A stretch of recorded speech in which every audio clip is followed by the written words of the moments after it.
Lovely. Well, we'll make a start then. Hello, everybody. I'll just do a quick bit of housekeeping before we start. If it would be fabulous if you could please stay on mute for the whole of this session, please. There's nothing worse than extraneous sounds, and there may be some extraneous sounds this end, which I'll explain in a moment. If you do have any questions, please pop them in the chat. I'll do my best to answer them later on for you. And it'll help me collate them, and I can always get back to you later on if we need to.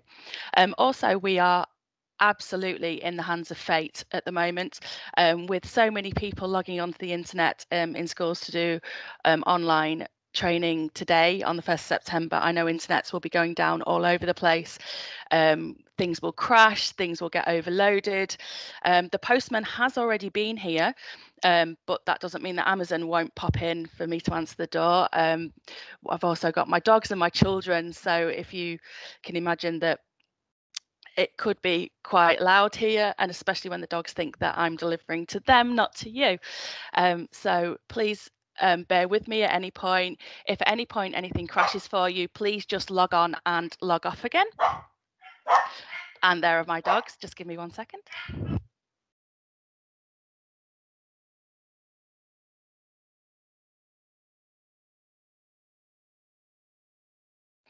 Okay, and anything that I refer to during today's session, I popped on a Padlet for you. So this Padlet is padlet.com, C for me, WDW.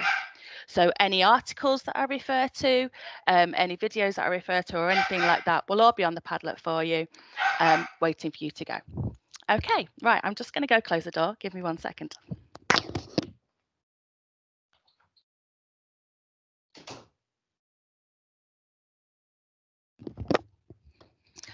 I delivered over the summer to the for one of the AOC conferences, and I didn't find out till afterwards that a bird had flown in during that, and so you can imagine that anything can happen. You've all been there delivering online, and the world still goes on behind you, and we just have to keep going. So that is what I'm going to do.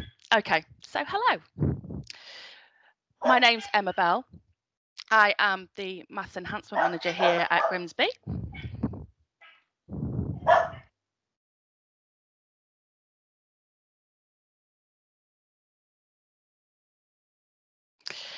If you are on social media at all today, please use the hashtag Digital Ed Summit. That would be fantastic. So I have been a teacher for 20 years. I'm an MIE expert, and I'm also an ambassador for Seneca Learning. I work at the Guernsey Institute, which is part of the Tech Partnership.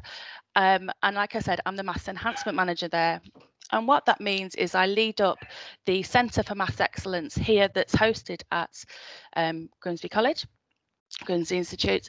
We are looking into lots of things to do with GCSE maths research, and that is my research focus. We are looking at something called the Focus 15, which is a scheme of work that we have built especially for GCSE research. And we're also very, very interested in student motivation. What is it that is going to motivate the students to get that magic grade 4 that they need to open doors for the rest of their lives? I tweet as El Tombre, so if anybody wants to follow me, I'll be there. Okay, so this should be a session of 3 parts, but it may break into more parts, especially if Luna gets involved. Okay, so we've got a bit of background and theory. Then I want you to have a play, and then hopefully we'll have a bit of Q&A at the end. Okay, so a bit of background and theory. A lot of you have gone on to the Desmos website from the beginning of the lesson to tell me what you know about the Desmos website.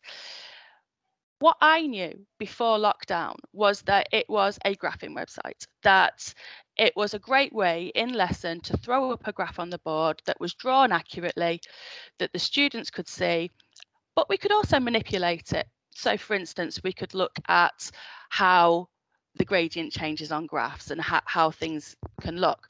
It was always just really a display tool, and I hadn't used it as a delivery tool per se.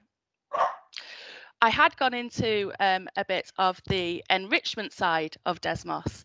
So there is a way that we can draw pictures on Desmos, and students did enjoy this. They enjoyed experimenting with the graphs to let them draw pictures. So here we have my obligatory TARDIS in any of my presentations, but also here we have some Hamilton as well. So actually looking at how we can use graphs to draw art. As part of a core maths or use of maths lesson, I've used Desmos to model the Humber Bridge. So students would look at a scale drawing of the Humber Bridge and actually plot it as a graph, which meant that they were looking at quadratic functions, they were looking at linear functions, and they were looking at so many different ways of plotting things. And that's all well and good in the maths classroom. So Desmos was fine in the classroom basically until the virus happened. And what happened with the virus was everything changed immediately. We were looking for different ways of delivering, but we also had to think about the way that this was affecting us as teachers. We found ourselves, as I am right now, basically teaching to avoid. Now, there is an article that I've popped on the Padlet by Tom Briggs, and he talks about that feeling of what it feels like to teach to avoid. I'm basically teaching to a screen. I haven't got that social interaction that teachers normally have. I mean, I'm looking at a screen full of names at the moment, but everybody could have popped off for a cuppa. They could be checking their emails, doing other things. That engagement is completely different.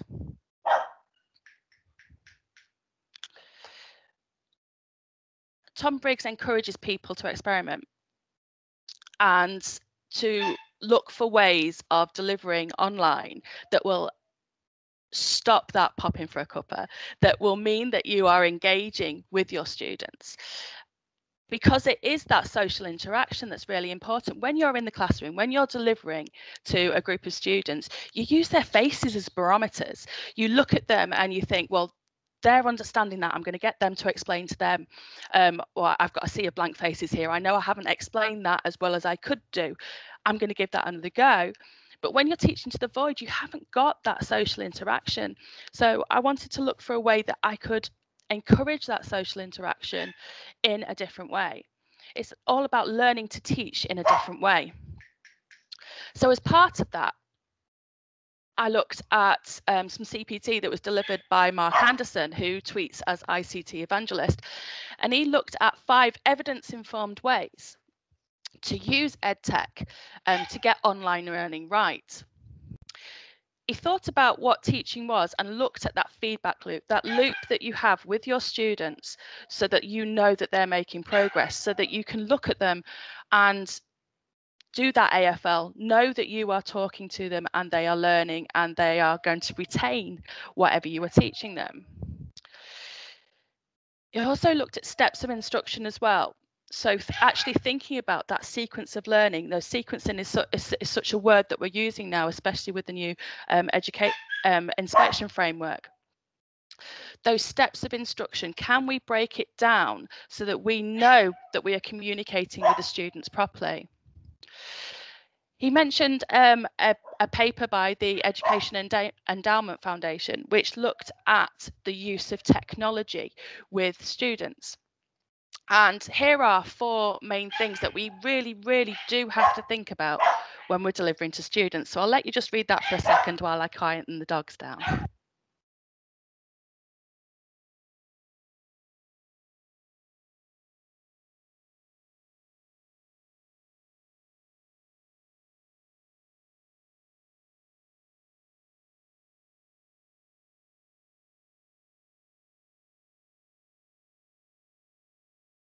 Hands of fate, yes, definitely.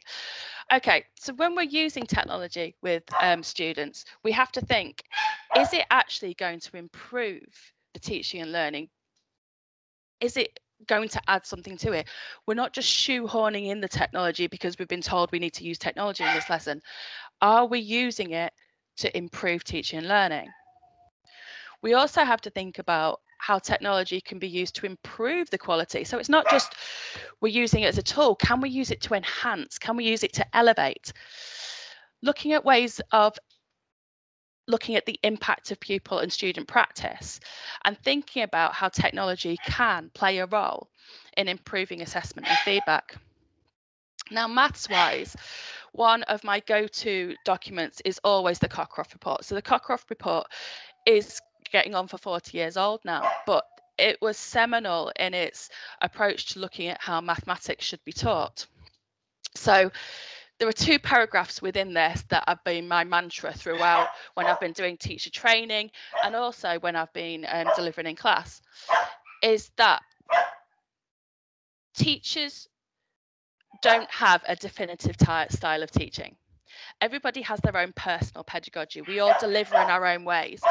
And the way we deliver might be different for different students at different times, even different times of the day. We could teach a class in the morning and then teach that same class the next afternoon, and they could be in a completely different mood. So we have to change our pedagogy. We have to change what we're doing.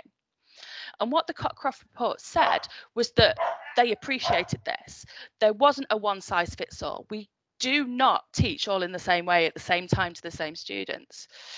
And then but they recognised there was needed to be certain elements within the classroom that were given as a diet to their students. So the next paragraph goes through that maths teaching should include all of these things over time. So not all in one lesson, but over time. So I'll just let you read that through for a second.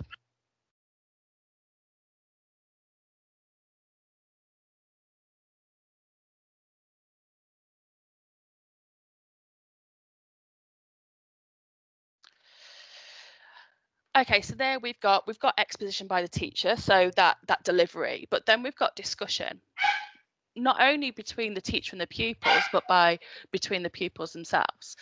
Some practical work, opportunities for consolidation to actually practice that work, looking at applying it, so looking at problem solving, and then basically investigational work, having a play, chucking some maths at it, seeing what we can do. So I started looking at Desmos as something different. It wasn't just throwing up a graph up on the board. There were so many opportunities for student interaction with this that weren't just maths related, that they could be for any subject, which is why it's great to see so many non-math specialists in here, because within this Desmos tool, there are ways of delivering to students that could be really interesting. So on the Desmos website, we've got lots of different things. We've got starter screens. So the screen that I put up at the beginning of the lesson let me gauge how everybody was feeling about Desmos. So those of you that joined in with that, you rated how you felt about Desmos on the scale. Now you can see how that would be really useful at the beginning of an online lesson if you were delivering something else. You could gauge the prior learning. You could gauge whether people had retained things from the previous lesson. So there are starter screens where you could even talk about people. I know that we've got some people in here from learner services. So where you're looking at BAPD sessions and things like that, citizenship, can you build in some feelings and how students are doing over time? So within that, what we've got is we can build lessons within Desmos, and this is one that I've built for us. So this is the one that we are playing with at the moment. So what I'm going to ask everybody to do is I'm actually going to take you through some Desmos activities. So you don't need to keep the team screen up. All you need to do is log on to student Desmos, and I'll put that slide back up if you just give me 1 second.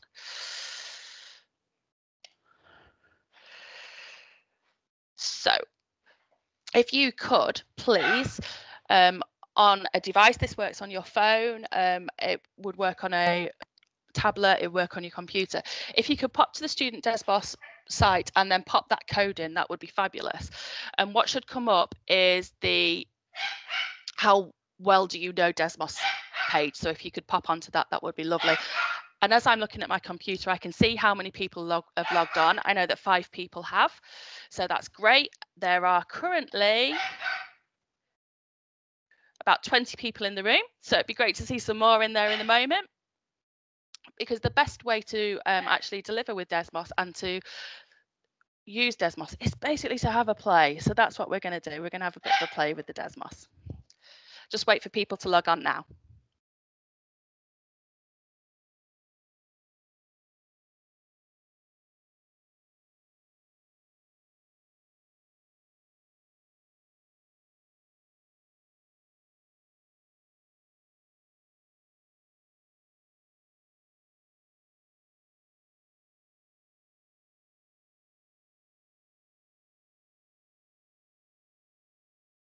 That's lovely. I'm seeing people log on now. Brilliant. Thank you. So what I'll show you is I will share my screen with you, and you can see exactly what I'm seeing right now. So I'm just going to change. The code will stay up on the screen. So even though I'm coming off it, you should be able to see it. So what you should be seeing now is the screen that I'm seeing. Now I can anonymize this. So it's given me names that I can share with the students. I can see who all these people are, but it's anonymized it for you, so you can see how everybody's feeling about Desmos. There's some people you can see absolutely rocking it. We've got some people who are thinking, well, maybe I don't know that much about it. So I'm still letting people log on. The code is here. Here we go. And we can see that people are, and I can see the sliders moving as you do it as well, which is fab. So you can see, again, we've got a little bit of interaction here. If we think back to that teaching to the void from Tom and what Mark was saying about the feedback loop and making sure I can see here how people are feeling at any time. I'm never, ever going to have the same interaction that I would do in the classroom. But at least here, I've got some kind of alternative that I can use. Okay, so what I can do is I can move the screen on for you. So that's what I'm going to do. So on your page now, you should be moving on to the next page. So what I've got here is an activity that I threw together in about 3 minutes yesterday. Basically, how many days in total are in each of the months. You can see how this could be adapted for any card sort in any subject. So what we do here is we are just linking the things together. It's a drag and drop. So how many days in total do October have? So I would drag that to 31, for instance. And as I'm doing this, I can see people are having a really good go. I can see who's doing it. I can see who's getting it right. And it's building up as we go. So as I'm sharing my screen, you can definitely see how the students are doing. If I popped your names up, obviously this would be great for AFL. You can also see how far people are and whether people need any help as they're going.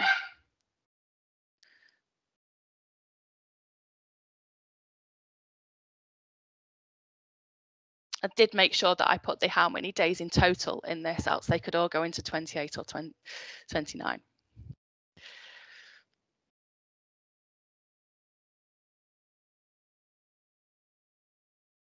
And hopefully, as you're playing with this, you can see how this could be adapted for your own subject if you're not maths, or how it could be delivered, used in maths.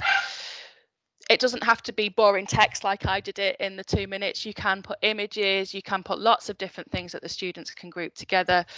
And it's quite intuitive with the grouping things using the drag and drop system. So I've got one person's finished and they've got everything right, which is beautiful. Just let some more people have a go before I move on to the next slide. Because I've got this set up so that I'm in control of the pace, it means that people can't rush ahead. It means I'm in control of the lesson. But if I did want to give this to students to work on at home in their own time, in an asynchronous way, I could give the whole thing to them and they could work through it step by step, and I would still get the same kind of feedback now that I was getting immediately as we're talking. Okay, there's lots of people finishing now. I know how frustrating it is when someone stops you halfway through something, so I'm very aware of that. I'm just going to give you 2 more minutes to have a look at that.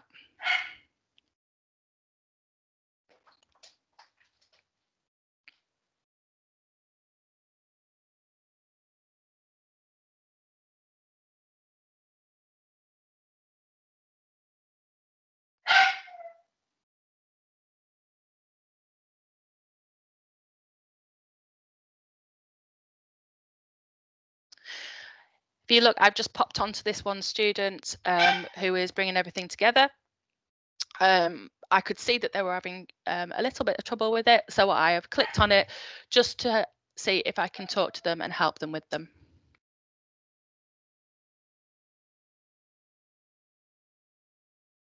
If I pop onto this one,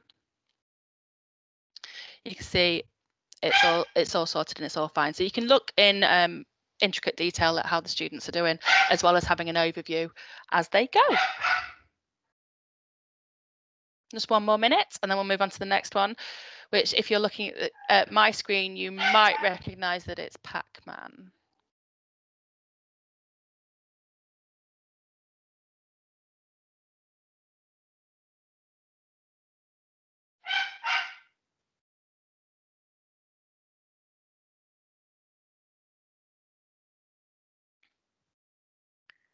Lovely. Okay, I'm going to stop you there and I'm going to move on to the next slide. So thank you all for giving that a go. Okay, so here I've got a activity that has been built by someone that has built a lot of games on Desmos. Now this is retro Desmos, and I've included this on the Padlet. He's looked at Pac-Man, he's looked at Zelda, he's looked at Pokemon, all different ways of engaging students using Desmos. And how this works is, again, it's maths related, but we're going to move the Pac-Man using coordinates to eat the fruit. So if you enter into the coordinates, if you want the Pac-Man to go to -1, 10, if you put -1, 10 into your coordinates, the Pac-Man should move to the orange. And then you can decide where you want the Pac-Man to move after that. Just a nice way of looking at coordinates, and there are lots of different levels for this. I've only included the first level in here, but you can see how I can see how students are entering the coordinates. I can see if they've put them the wrong way, and again, this is pre-built, so we could pop anything up that's pre-built and add it to any of our lessons. If you want to do the next one, you just overwrite the coordinates to get to the next place that you want to go to. And it's really just nice and sweet. A different way of doing it. The Pokemon ones were fantastic. They were factorizing quadratics, which was beautiful. But I'll let you explore that in your own time later on.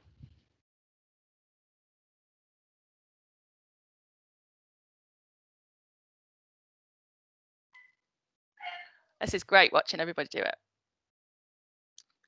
And the different routes people are taking, that's really interesting as well.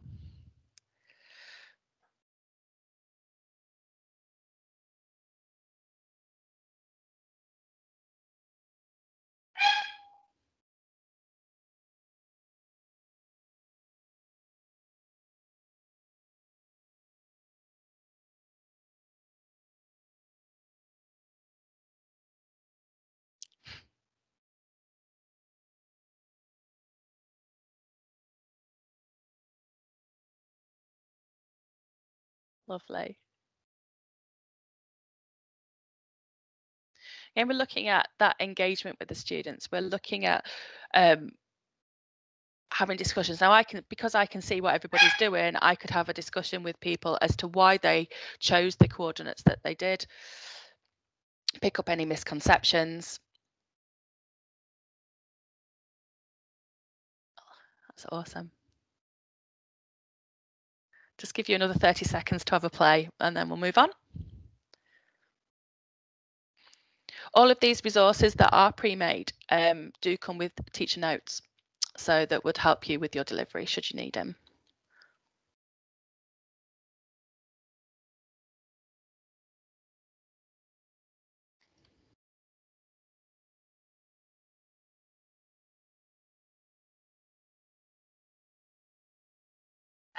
Lovely.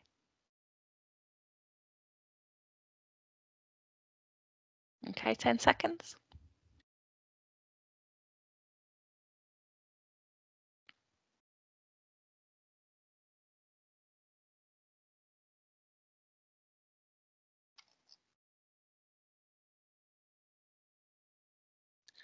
Okay, going to move on. Okay, so this is a tessellation puzzle, looking at building a hexagonal design. This is free to play with. So what we do is we will drag and drop and copy into the different squares, and then we can do some rotations and things like that. This is great for looking at different designs and also looking at all the transformations, because we've got translations, we've got rotations, we've got reflections here. And it's just nice. This is part of a whole lesson that's been built on transformations for students.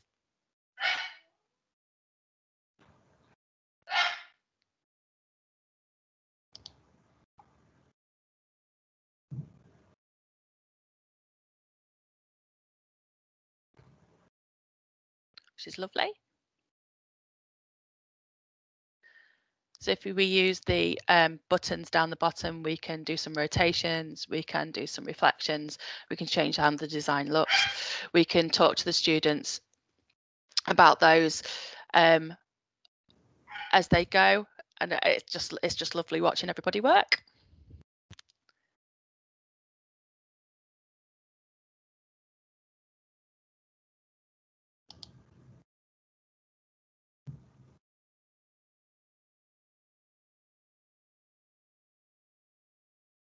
Awesome.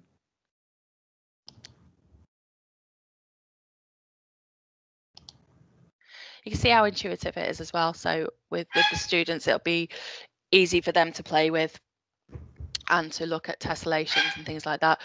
I am going to move on to the next one, and I'm going to open up a fair few slides here so that you can work through at your own pace, hopefully. What we've got here is some work on translations and enlargements and what happens. Now, with these slides, what I've done is I've opened up 4 slides for you. And on the first slide, you get to adapt a shape. And then over the next ones, we've got a printer doing some printing with that shape, and it's going to do some things to that shape for you. So whatever shape you've made, hopefully it starts doing some things to it. And you have an opportunity here to actually talk about with the students what is happening, and they will be encouraged to say what's happening. If they adjust the zoom level, what is happening? And with those responses, you can then comment on them or talk to those students based on the responses.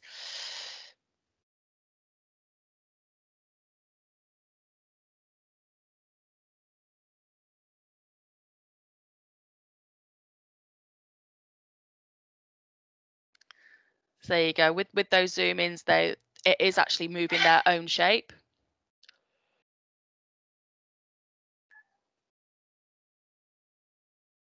Awesome. So we've got people putting in comments now that things that are staying the same are the proportions and the ratio, and things that change. Just waiting for a response there.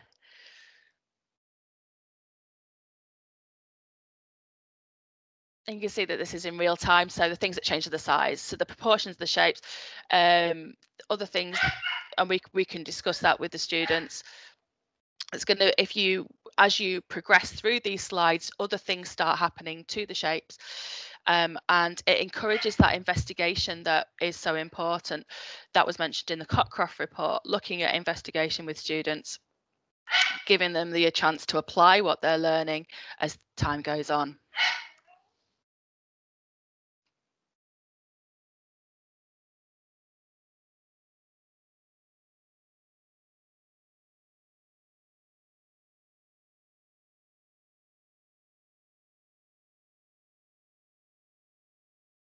Sides are oh, that's interesting. Someone's put about the area changing.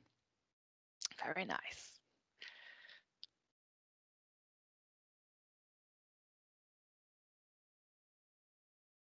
Right, I can see that people are moving through. So what I'm going to do is I'm going to open up another slide, which has a card sort based on sorting shapes.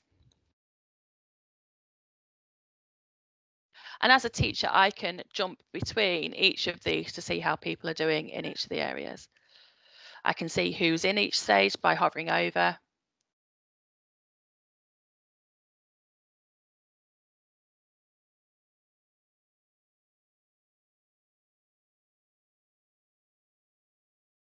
Awesome.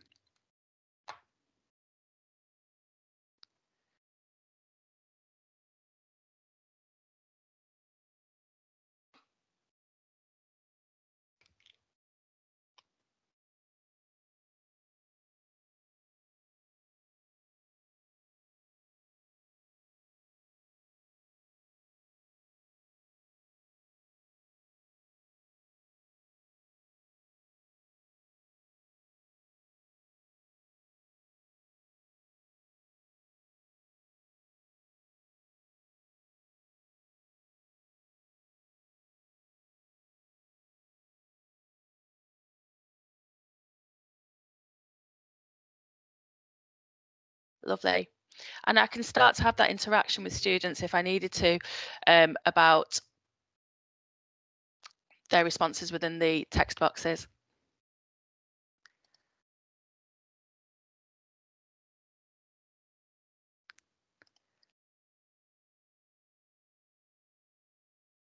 So the card sort that we've got as the final slide in this section, you can see how it looks a lot better than the one I did earlier. So we've got actual pictures, we've got colour and things like that that we can use, and you can see how this could be used in your lessons.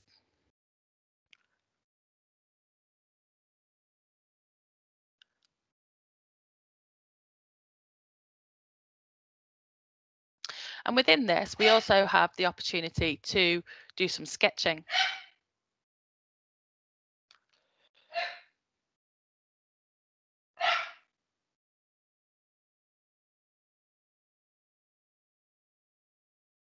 Now, my mouse sketching isn't very good, so I'm not going to have a go at this. But students who've got a tablet and are able to actually use their fingers to draw, that would be very interesting.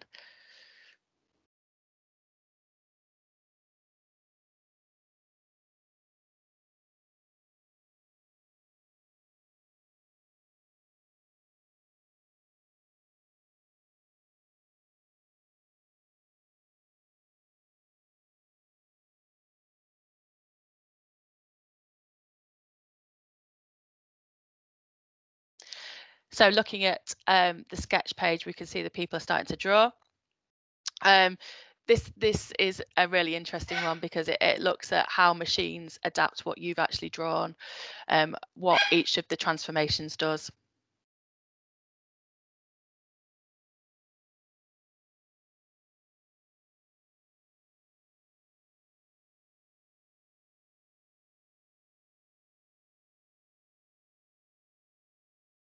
Awesome.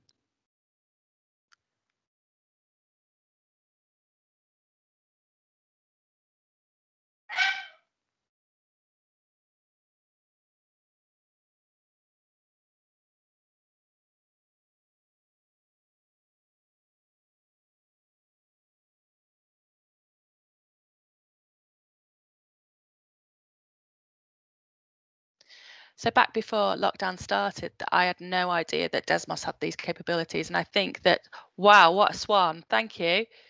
Um, Over the course of lockdown, people have been discovering what Desmos is actually capable of, and that interaction with students, how important that is, and how it can be built into our sessions using Desmos. I'm so impressed by that swan. I've taken a snapshot of that. Thank you. Oh, we've got flowers as well now. Lovely.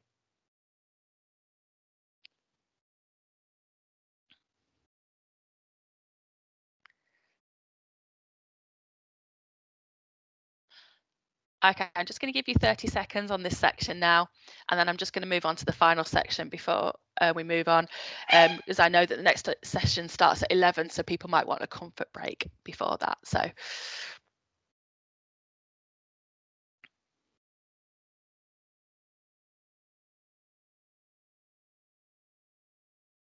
awesome.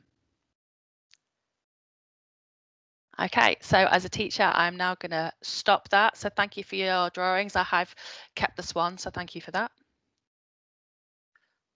Okay, so I've stopped that. So that should mean that you're not able to continue there. So the next thing that I wanted to show you was some angle work. Now, I know that Desmos is very much into graphs and things like that, but what we've actually got here are some angles and looking at different angle properties. So this first screen invites you to figure out what the angles in this diagram are. So if you click on reveal by clicking on an angle, you should see that you are given one of the angles. You do have an opportunity to reveal some more, but it might be a nice idea if you try to figure out what all the other angles were based on the one that you've just revealed. So I can see that some people are nailing this. So what I'm going to do is I'm just going to open up, I'm just going to open up the rest of the angle work for you to have a play. Now, I'm not going to talk you through this because there are a lot of slides here that I wanted to show you to show how angle work could work. So I've just basically opened up the rest of the slides for you to have a look at. Feel free to have a look around, have a bit of a play. You see how this would be useful in lesson, not only online, but actually in lesson, giving the students opportunity to experiment.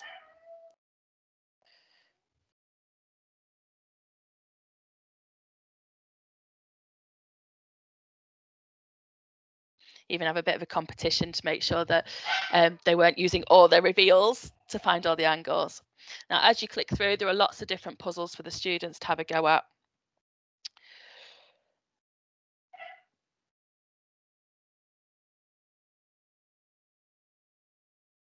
Which are lovely.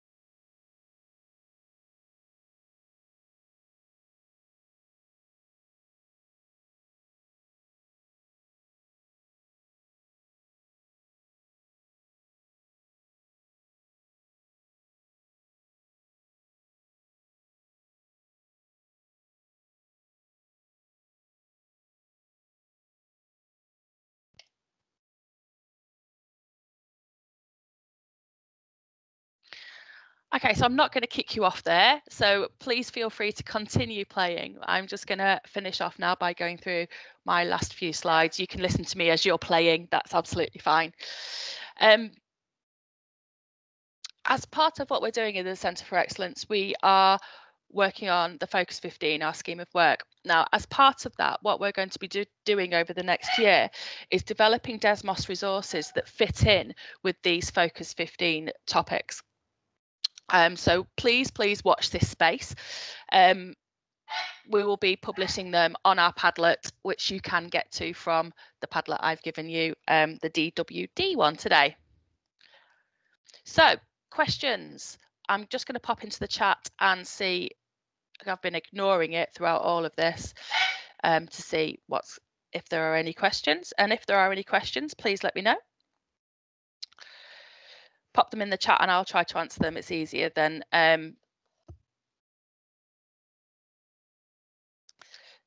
talking.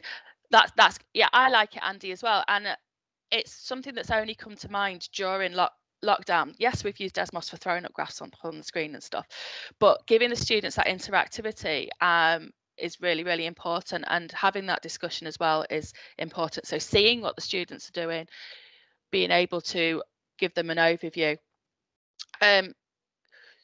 There's a comment here that someone's got a different layout on their phone and can't drag and drop. I think that some of the activities work and some don't. So as part of my experimentation, what I'm going to be doing is looking at how they work for the different students, getting feedback from those students as to how things work and things like that. As Debs Gray said in the keynote, this year is all about finding new ways of working and experimenting, and taking student feedback is really important. So that is exactly the type of feedback I'd want from my students too.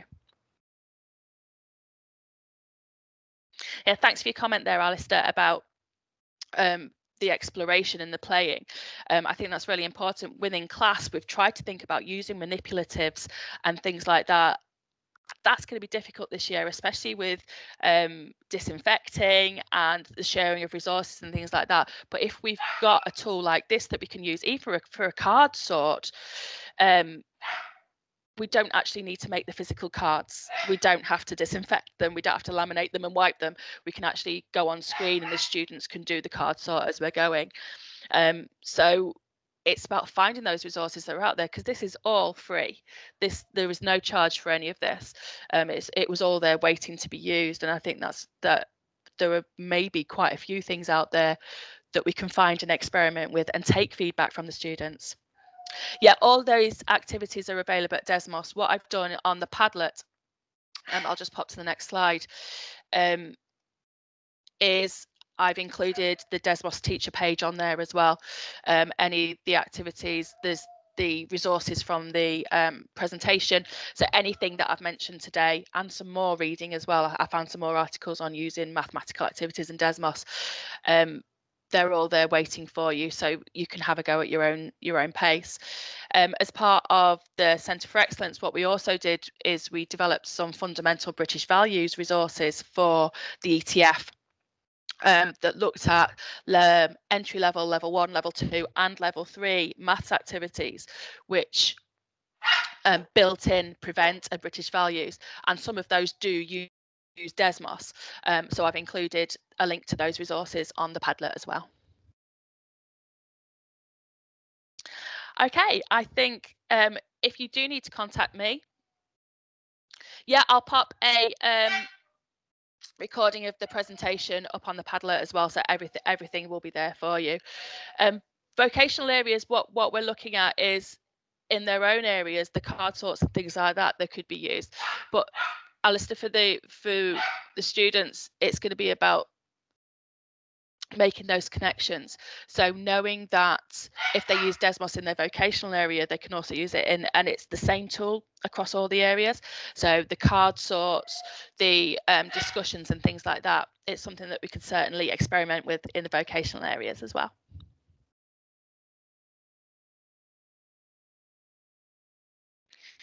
Okay, I think I will sign off and I will find out exactly why my dogs are barking right now. But thanks ever so much for bearing with me today and knowing that we're in the hands of fate. Please go to the Padlet. Please have a look around. Have a look at the Hamilton and the. I think I put a Joey Exotic picture up there as well if you wanted to have a look at that. But thank you so much and enjoy your day. And I hope to see you soon. Thank you. Bye.